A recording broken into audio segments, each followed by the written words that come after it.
Welcome to Forensic Friday, where we examine the intersection of true crime, psychology, and the heart of being human in the middle of it all.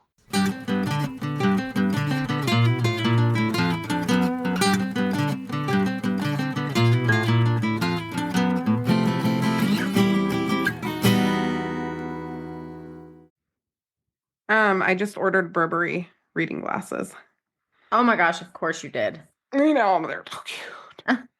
I got them at one of the cheap, Okay.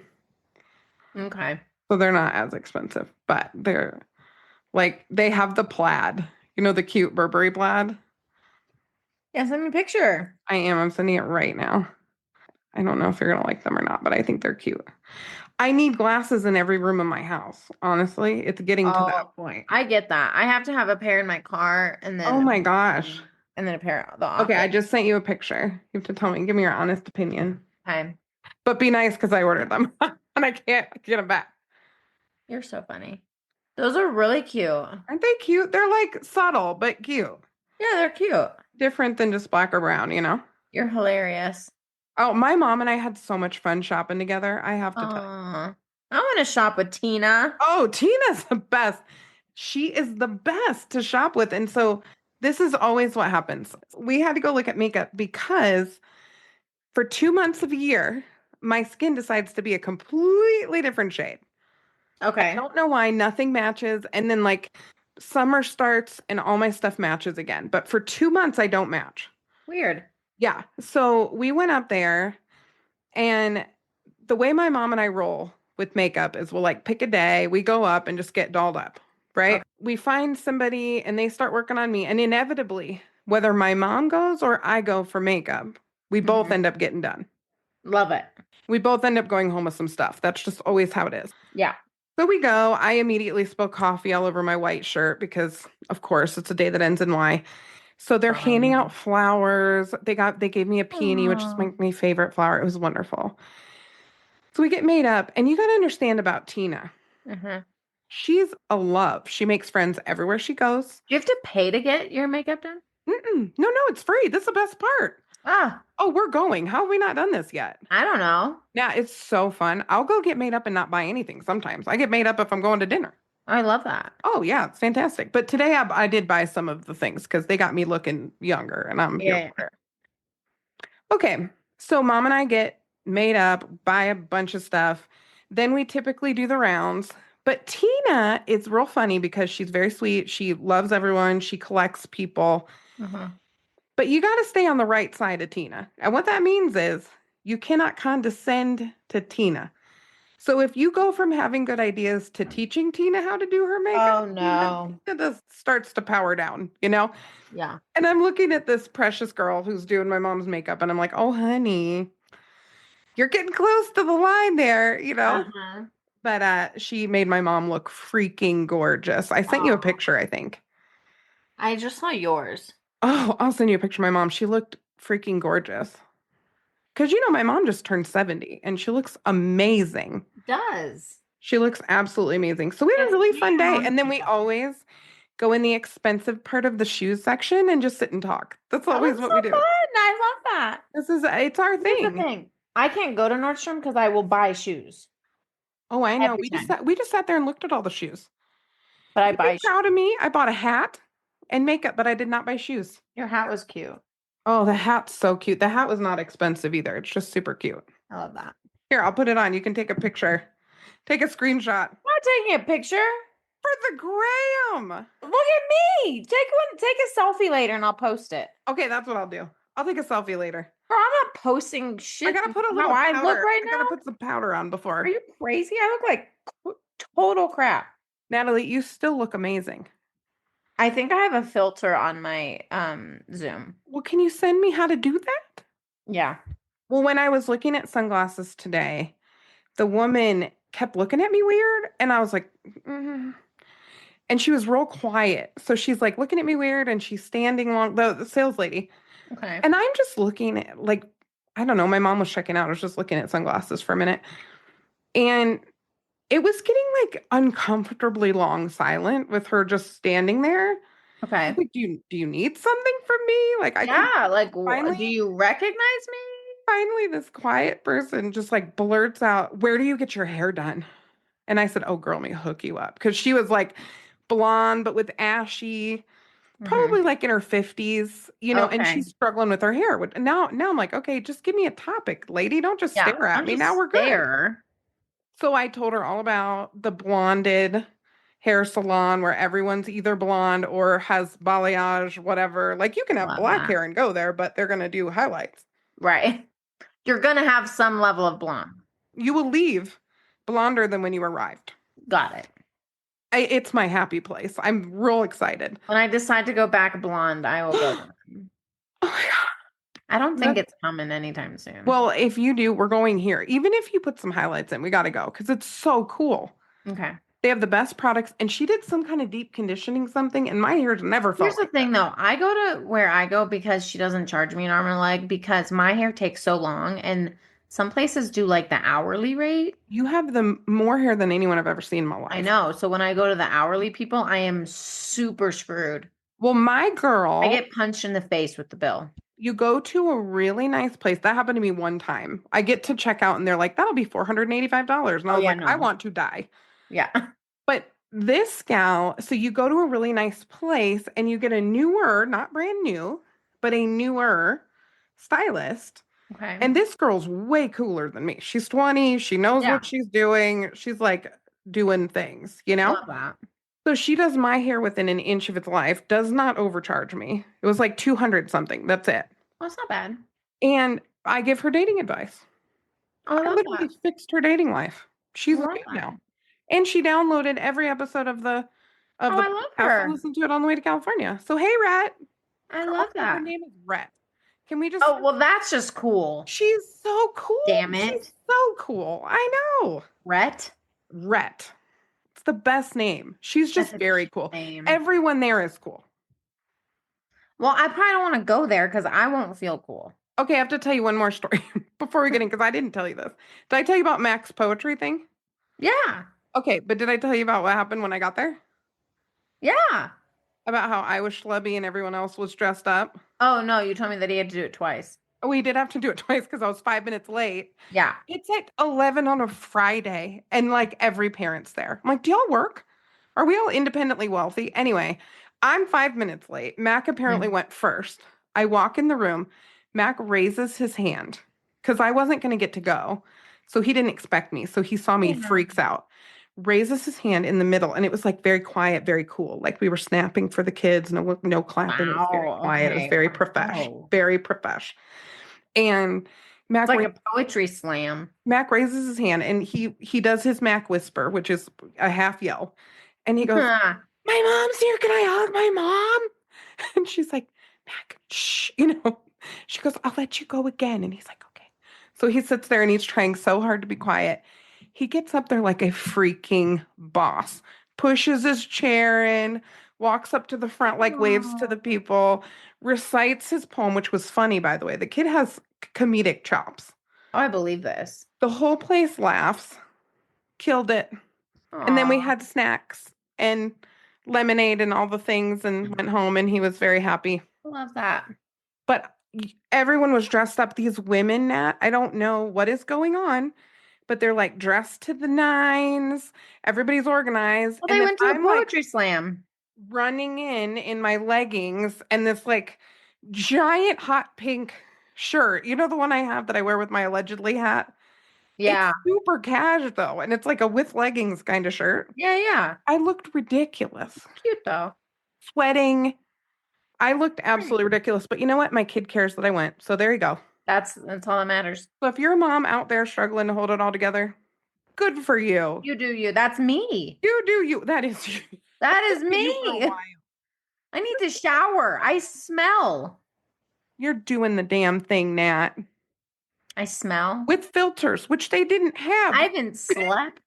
Oh, you have not slept. You got your second win. I'm like dying down. Our first episode, I'm like all in. Now I'm like, I don't know, man. We got it. We got Okay. it. You're going to like this one. Okay, let's dive in. Okay.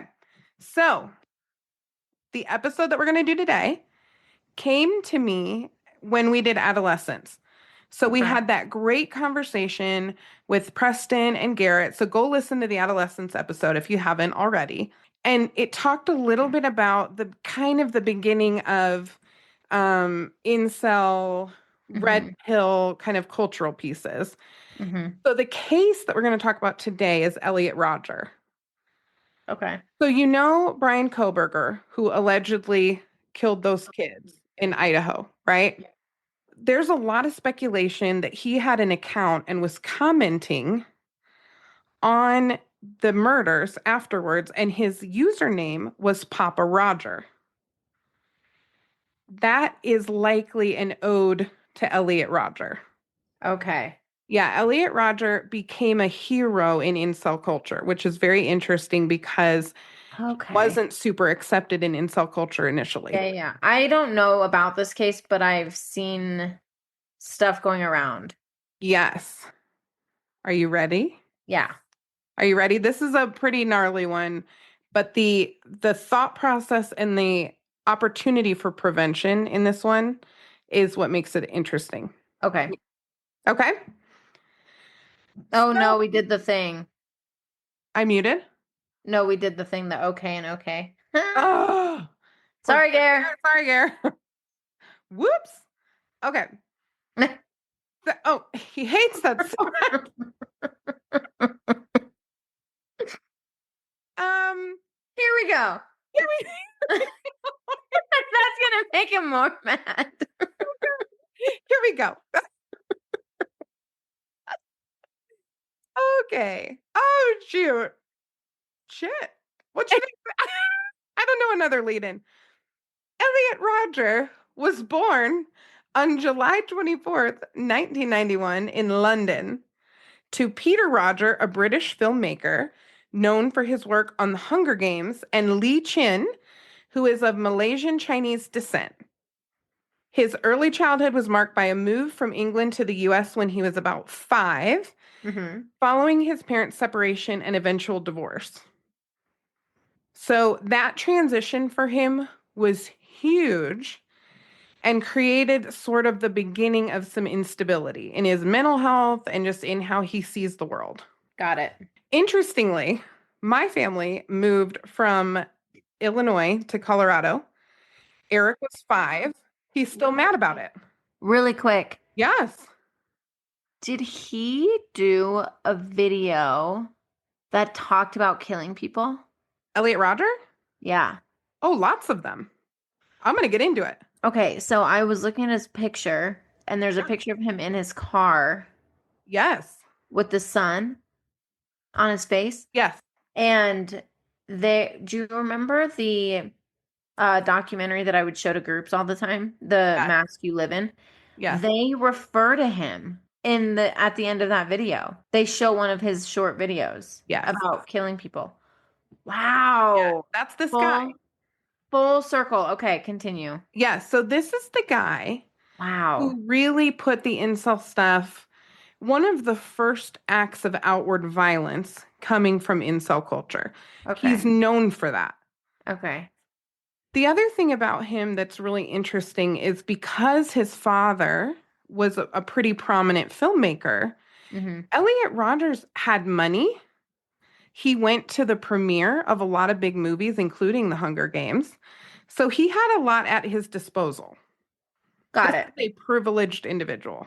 So throughout his childhood and adolescence, Roger struggled with social interaction and he felt isolated and different from his peers.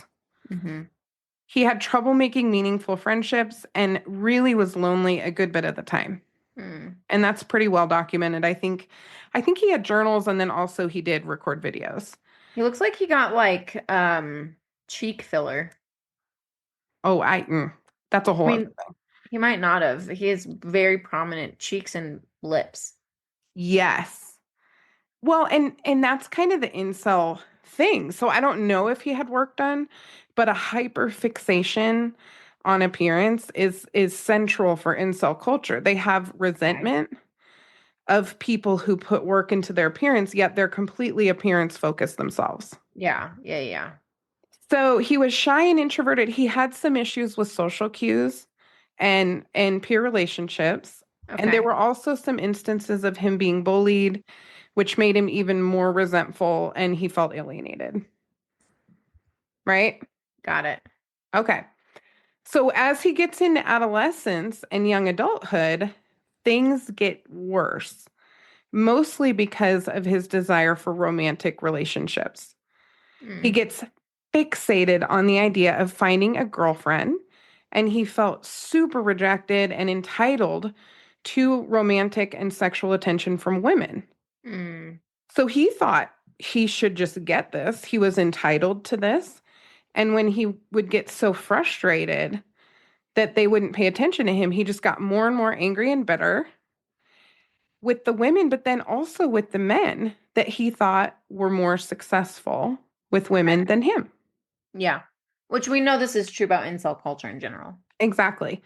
So he attended various schools and college, but continued to struggle socially. He documented his feelings and inadequacy, rejection, and envy in his extensive manifesto Oh no. called My Twisted World. Okay. Literally, y'all, if anybody in your life has a manifesto, just turn them in. Turn them in Yeah, you're immediately. not They're wrong. planning something. You're not wrong. They're planning something. It's that and life insurance. If you got life insurance things happening or manifesto things happening, just get help. Yep. Something bad is about to happen. In My Twisted World, it detailed a narrative of being consistently overlooked and unfairly treated. So then in his online stuff, including YouTube videos, forum posts, he got more and more disturbing, showcasing his escalating anger, misogyny, and grandiose fantasies of retribution. So it's getting worse and worse, right? Right. And it's a bit of an echo chamber.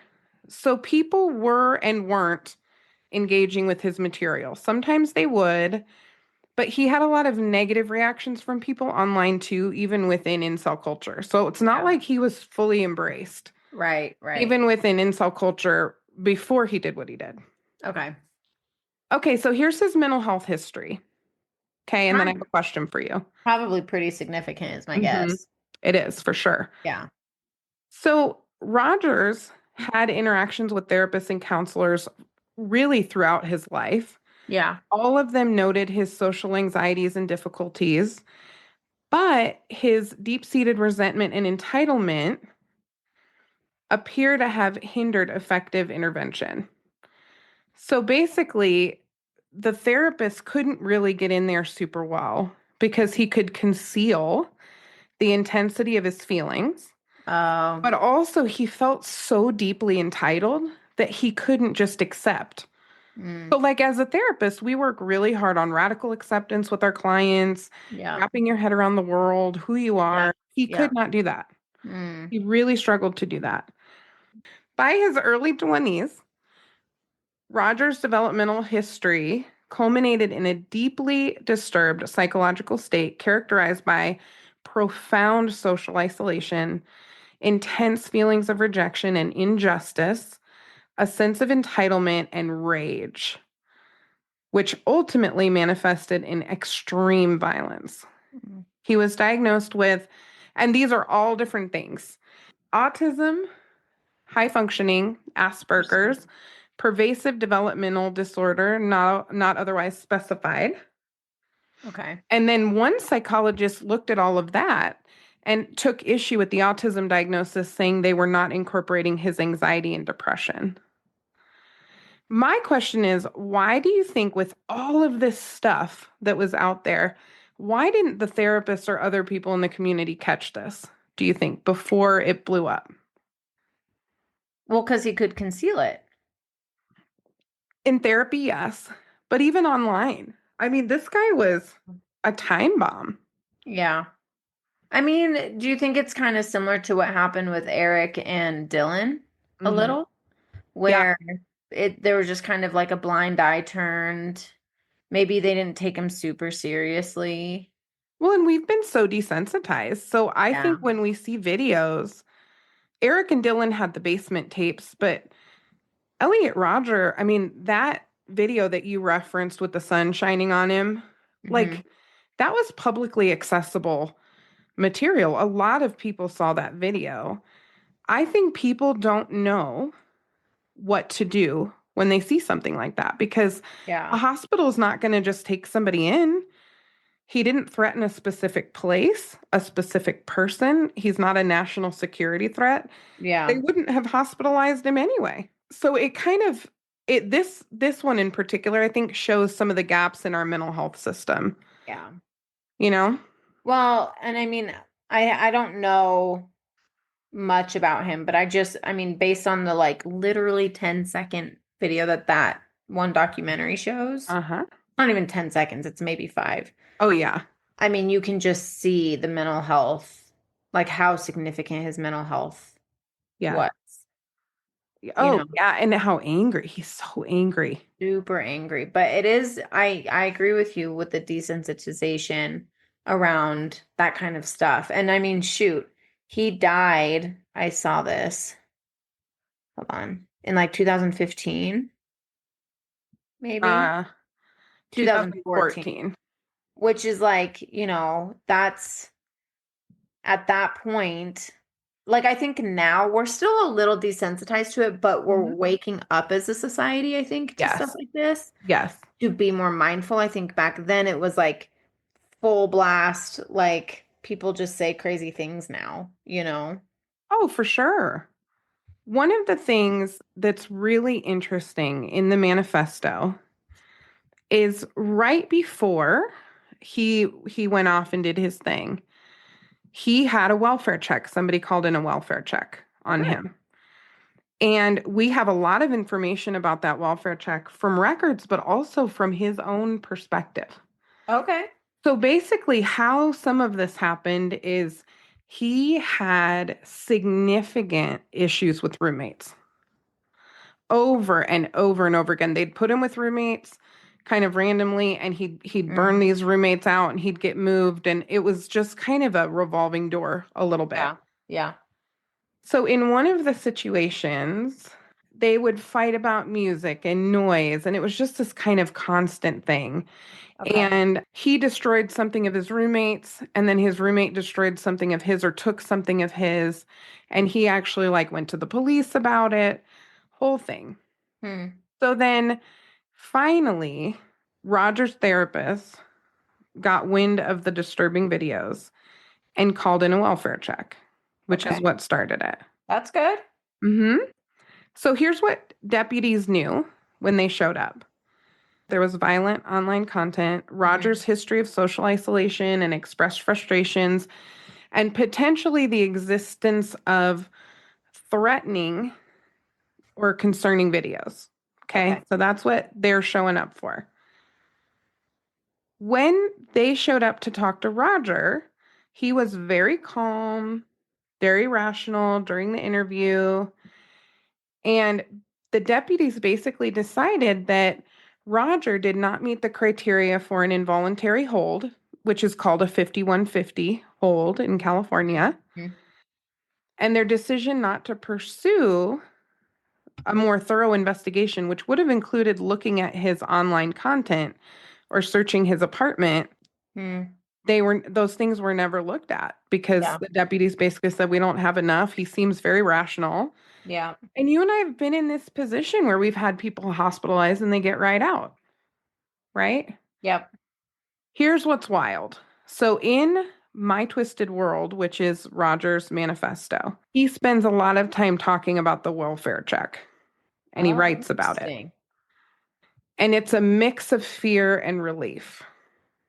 Interesting. Mm-hmm. What And was his fear? his fear was being found out. Oh, and relief was that being found out as well? Yes. Okay. And actually, how this happened, well, the relief was that he was not found out. Oh, okay. Yeah, yeah. The relief was that he was not found out. So basically, I'm going to read what he wrote in just a second. But his mother is the one who saw the videos, called the therapist. The therapist told authorities. Oh, got it. Mm-hmm. Here's what he wrote in his manifesto about the welfare check. I had the striking and devastating fear that someone had somehow discovered what I was planning to do and reported me for it. If that was the case, the police would have searched my room, found all of my guns and weapons along with my writings and what I planned to do with them. I would have been thrown in jail, denied of the chance to exact revenge on my enemies. I can't imagine a hell darker than that. Wow. That's a statement. Yeah, no, That sounds like Eric Harris right there, yep. right? Yep. So then he gets relieved because they don't do anything. And he also said in his manifesto, for a few horrible seconds, I thought it was all over. When they left, the biggest wave of relief swept over me. Wow. So he was aware this is not someone who was totally mentally ill. He was Right. aware that his stuff was disturbing enough that the police likely would have gotten involved. And so also it was very premeditated, Hmm. right? What should have been done? Well, I don't know if they could have, but I think they should have looked at what he was doing and what he said. I think they had enough to search his apartment. Oh, 100%. They had a reasonable fear that something would happen in the community based But they on would what have he had was to get a saying. warrant and They would have some. had to get a warrant, but I believe they could have gotten a warrant. Okay. I do. I think they I could have don't know gotten enough about getting warrants to one. know. In a case like this, when you're threatening the community the way that he was, Yeah. and his own mother's concerned, Yeah. and a therapist who's working with him is concerned that he might do something, Well, at and you that know what? point, Good for the mom good for the mom. That's what I was going to say. This for is a mom getting who tried. involved. She Yeah. tried. When she looked. She looked and she tried to do something, Yep. right? Yep. Because you and I Okay. say all the time, like, look at your kids' stuff. Yes. Privacy when it comes to stuff like that, in my opinion, is not a right Yes. for kids. So, when we talked about Columbine, they had Judgment Day, right? Hmm. Elliot called this day the day of retribution. Oh, wow. So here's what he did on May 23rd. Did he refer to Eric Harris? That's a great question. I don't know. I'll have to look lower. I have some of his writing in here to Okay. share with you, a little lower in my outline, so I'll get to that. So basically, Elliot Rodger stabbed his two roommates, Mm. David Wang and Cheng Yuan Hong, and Mm. their friend George Chen. He stabbed all three of them to death in the Wow. apartment. He ambushed them one at a time. Wow. He had plans to torture them. I don't know if that happened or not. But it's interesting, Elliot Rodger was not a big guy. No, he doesn't look big. Mm-mm. And so one at a time. That was his thing. He just And waited none for of them to them come. knew that the other one got stabbed? Well, I'm sure when they walked in the door, but then he was on them. Uh, He ambushed them one at a time. yeah.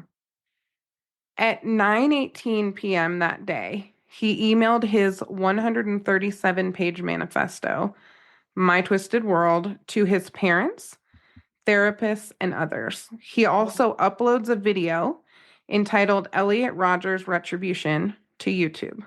Wow. Who else do we know? And it's okay if you don't know this off the top of your head, but who else do we know that contacted his therapist right before a mass killing?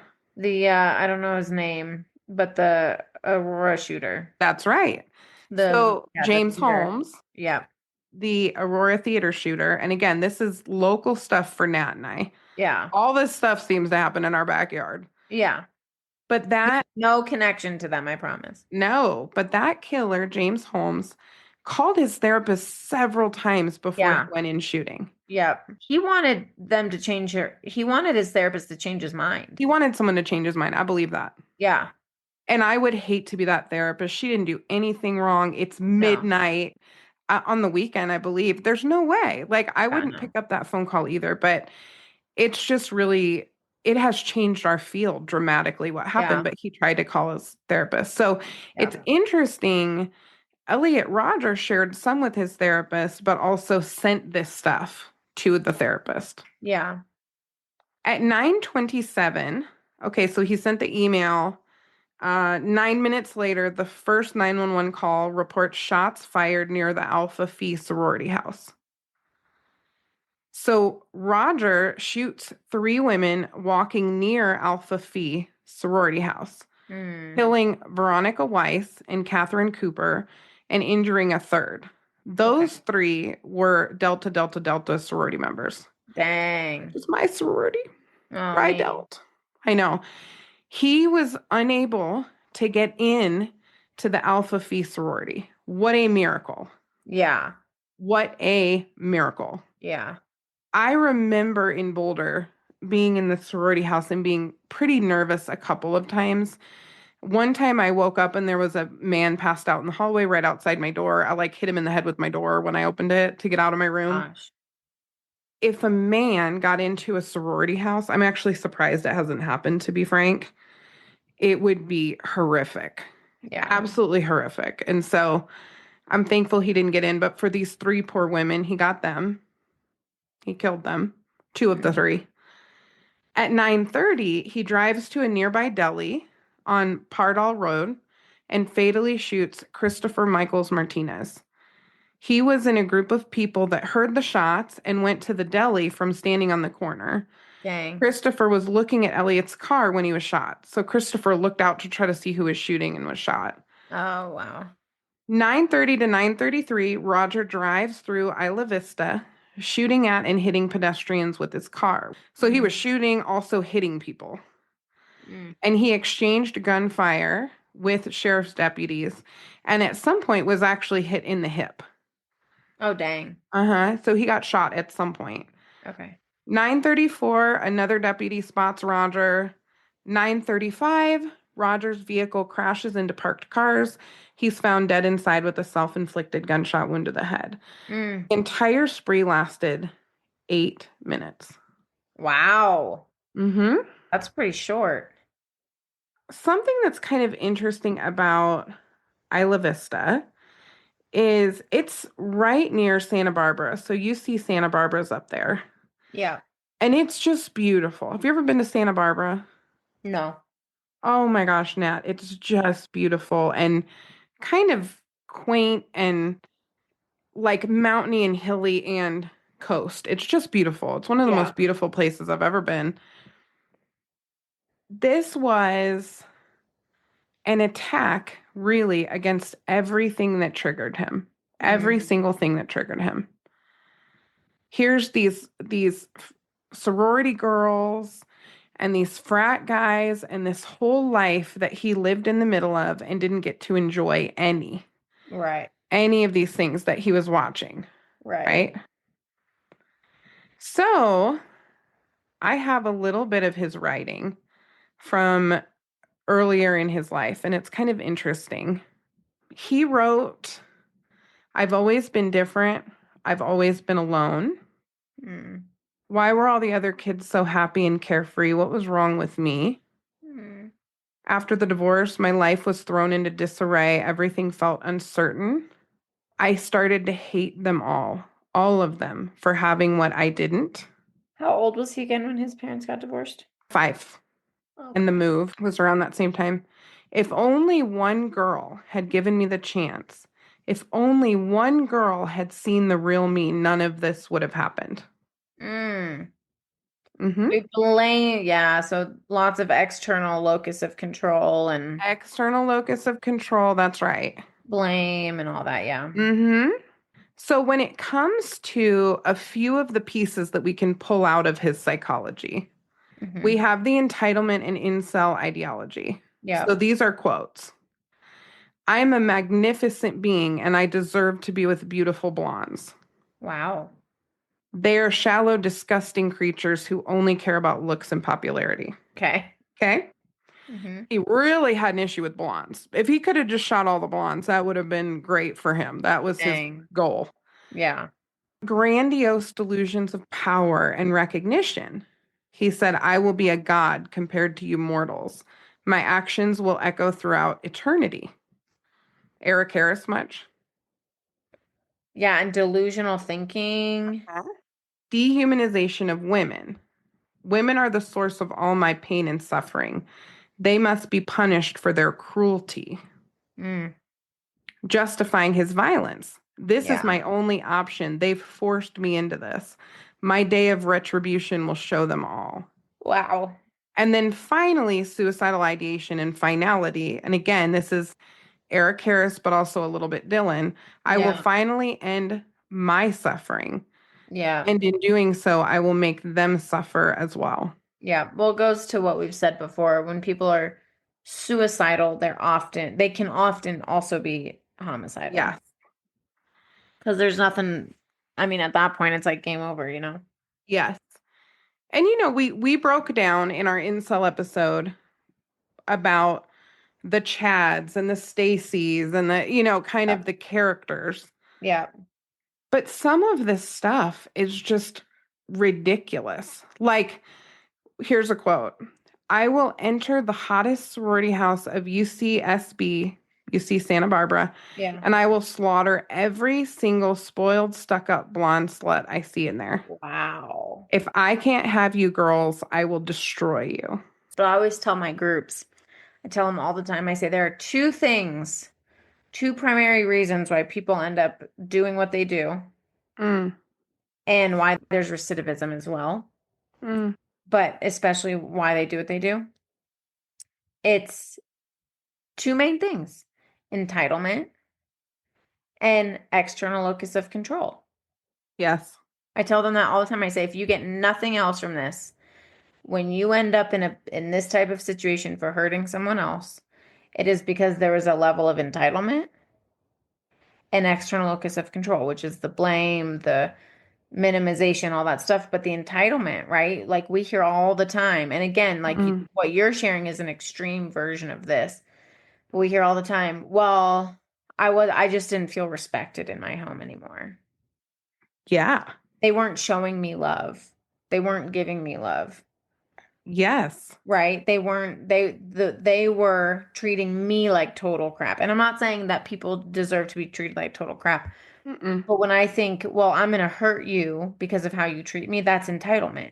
I am going to assert power and control over you because of how you make me feel. I've now entered into both external locus of control and in being entitled. Yeah. And it's like a learned helplessness. They've forced me into this. Yes. And so She that's, pushed my buttons. She provoked me. That's what we hear in DV land, yeah. right? Is she just knows how to push So my even buttons. as you're saying this, right, he feels entitled to these beautiful blondes, Yep. and because they don't look at him, it fuels the entitlement and external locus of control. Yes. And if women are objects, we should be able to own and collect them at will, Yeah. which is a whole other can of worms from a Yeah. misogyny perspective. Yeah. It's also interesting that, and this is one of those things I struggle with a little bit. I know this is a thing, but it's hard sometimes to grasp how someone can be so insecure Mm-hmm. and self-loathing, but then also project ultimate superiority. So he called himself like the true gentleman. I am a Right. magnificent being and I deserve to be with the beautiful blondes. They will Right. finally see how superior I am. Mm-hmm. So it's just an interesting juxtaposition, Yeah. you know? Yeah. And one of the points I wanted to make by reading some of these quotes is just to say like this is what we would call extreme rhetoric. I Hmm. think anytime we have extreme rhetoric, we need to take it really, really seriously. We just do. And I know that 99 out of 100 times they're not going to do anything, but it's that one. Yeah. It is that one time, you know? Yeah. So there's a couple of things in kind of the heart and application of this a little bit that I want to get into is how can we not, first of all, as lay people, moms, Mm-hmm. sisters, neighbors, friends, whatever, how can we sort of like, what do you even do? Let's say your son tells you about a kid in class Mm-hmm. who said something in the hallways that was really concerning. Like, what do you do Mm. as a parent? How can you take this information and actually Well, you say something. to who? The school, parents, if you can get a hold of the parents, but it's Mhm. certainly the school. Yeah. I mean, you always say, see something, say something. Always. And so if my kiddo comes home and says, someone said this thing at school, Yeah. even if I'm like, oh, that's probably not a thing, doesn't matter. You say something. Well, and there's an interesting thing. I read an interesting article about this that talked about how much we rely on face-to-face assessment. Hmm. That is not actually the gold standard. It is great to see and talk to people one-on-one, but we need to scoop these people up Yeah. when they're putting this nonsense on the internet Yeah. because they can absolutely snow people face to face anyway. Mm-hmm. Elliot Rodger did. He stood literally at his Mm. front door, and the guns, everything that he had was in his apartment bedroom. Mm. And he just snowed him right on the threshold. Yeah. And they didn't even sit there and go, tell me about this video that's on the internet. They just basically cleared him. He wasn't suicidal or homicidal, and we sent him home. Or Yeah. we leave. In that case, they were at his home. Yeah. So I think our understanding of when and how to do the face-to-face assessment and understanding the imminent danger when people are saying this kind of stuff, Yeah. we have to adjust as a society because we Yeah. have old school laws that are like, unless you are actively planning to kill yourself or someone else with an identified target, there's very little we can do. Yeah. And that's frustrating. Yeah. It's interesting. I'm looking at the victims, and there's only, I think, one, Hmm. maybe two that kind of fits the profile of who he was targeting. Yeah. I think he was going for the sorority house and he couldn't get in. Yeah. But I'm looking at it, and like Mhm. none of them really fit Mm-mm. Chad's or the Stacy's. Well, it turns out it's hard to be an assassin in Santa Barbara, and you're probably just gonna shoot a few people and get in a car accident. Like, Right. it didn't go the way, I don't know what he thought he was gonna accomplish, but he Yeah. wasn't gonna accomplish it. Yeah, there's only one that like looks like one blonde. Well, one thing that hit me as I was prepping the last bit of this, there's a new documentary out. Well, it's not a documentary. It's a 2-hour Dateline, which I'm Okay. gonna watch tonight. I'm so excited. But it's new information on Mm-hmm. the Koberger case. So this woman came forward, Nat, and I can't think of her name off the top of my head, but this is so mind-bending. This woman was in the program with Koberger. They shared Okay. office space, okay, at the school. Yeah. And this woman had a little bit of a crush on Koberger, and Koberger Interesting. didn't overtly reciprocate, like Sure. didn't take her out or whatever. But she went home one day and she had made a cake and had kind of burned it. Okay. And she came home and it was in the microwave. And then she goes in the bathroom and all of her toiletries are facing forward perfectly, but they are on the back of her toilet. And then Creepy. there was something missing. There were one or two things missing, like a personal document or something, and like a watch. There were a couple things missing. Oh, Okay. I'm just getting warmed up. Okay, so she freaks out. Creepy. Who Yeah. does she talk to about it? Koberger, who helps her put security cameras up Oh no. in her apartment. So he's the one who did it. Yes. This chick got this is the worst part, okay? This chick, I'm so thankful she's okay, had such poor understanding of people. I'm just putting it out there. When she got creeped out when her stuff got tampered with, she went and spent the night at Koberger's. Oh no. So I have to watch this Oh, again. that's wild. Isn't that wild? I'm gonna have to watch it too. So I she gotta sought, upgrade my Hulu. she sought safety at Koberger's. Oh no. And he's Oh, like, I'm the one messing honey. with you. What a Oh, psycho. he was messing with her. So, allegedly. Yeah. So there's that. So you'll have to watch that and we have to talk about it. Okay. But they think that Koberger was stalking her as well. And now we're getting more and more of a picture of exactly what you and I have suspected. I think a lot of people have suspected he was stalking one of them. And then that turned into a whole kerfuffle that night. But he really had his sight set on Yeah. Maddie. Yep. Yep. Yep. Yep. Okay. So anyway, back to the heart on this one. Couple of things for prevention, and feel free to chime in. We need to do much better comprehensive threat assessments, and there's Yeah. some very cool stuff happening where mental health meets law enforcement. And Yes. I know you and I have some big goals in the next year or two, but we want to help in our county Yeah. get a DV assessment team going and some of Yeah. that kind of stuff. We need to train law enforcement and have specialized trained officers who can respond to mental health crises and online threats and kind of understand the rhetoric of these people. Yeah. And then we also really need to look at the legal thresholds for detaining somebody, Mm-hmm. right? Because in Colorado, we now have the extreme risk protection order, which I think is genius and necessary. I hope every state follows suit.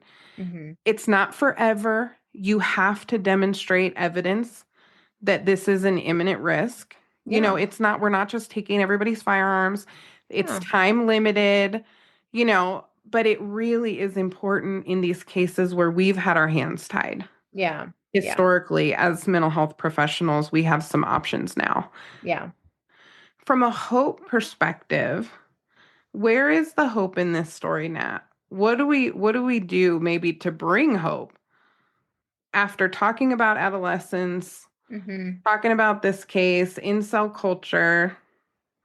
Well, it goes to what you were just talking about, the prevention work, right? I mean, in the Columbine episodes we talk about in the second one, Mm-hmm. I dove into some of the goals that they had with, Mm-hmm. helping young kids learn emotional regulation and Mm-hmm.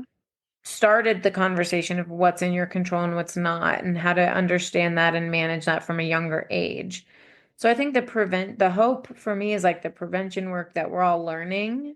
It sucks that it's after the fact that we couldn't really be proactive with it before a lot of these really horrible cases happened. But we're learning, like we said at the beginning, we are seeing these situations more as high risk now than we ever had before. Mm-hmm. I think that things, when people find videos like that, they're taking it more seriously than they did. Hmm. And so I think that's the hope, is that we're learning. I think we're absolutely learning and intervening. I think media is catching up, Yeah. where we have a show like Adolescence that really speaks to it. Hmm. But Nat, even you and I was thinking about a case. I'm not going to share any identifying information, but we've had a case where there were all of the elements, ingredients for a workplace shooting, all Yeah. of them. And we really did look at each other and we said, oh my gosh, Hmm. something's off. This doesn't feel right. And by the way, this is a human being who is just in pain. They're Yeah. just in pain. This is not a bad human. This is actually somebody who loves their children and has a lot of great things about them. Yeah. They're just stuck in a rumination that is a dangerous Yeah. pattern of ruminating thoughts. And you and I looked at each other and we figured out that there was this risk. And we really talked about this is one of those moments where we need to do something. And in this particular case, we decided to be pretty direct, Yeah. very honest, very, very honest about our concerns. And we did manage to get really good resources in place. Hmm. And they're doing so much better. Hmm. We're still keeping an eye on it. We will Yeah. keep an eye on it. But Yeah.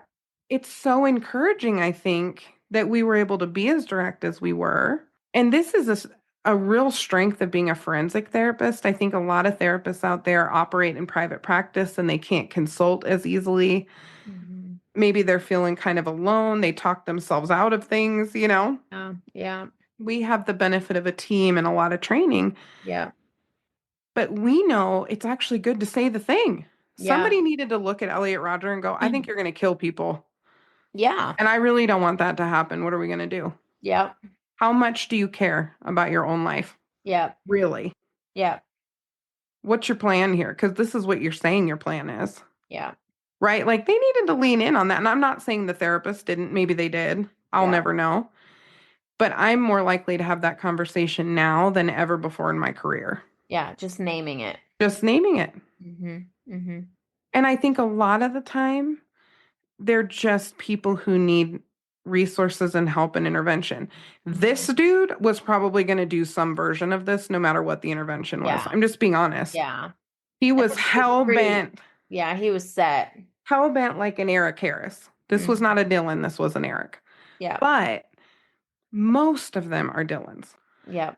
So if you haven't heard our adolescence episode, our incel episode, Our Columbine yeah, episode. our Columbine episodes, please go back. You don't want to miss those. Mhm. And I hope this is helpful just to think about. And this is a case that has framed a lot of things for a lot of people. So it's a good reference case to know about.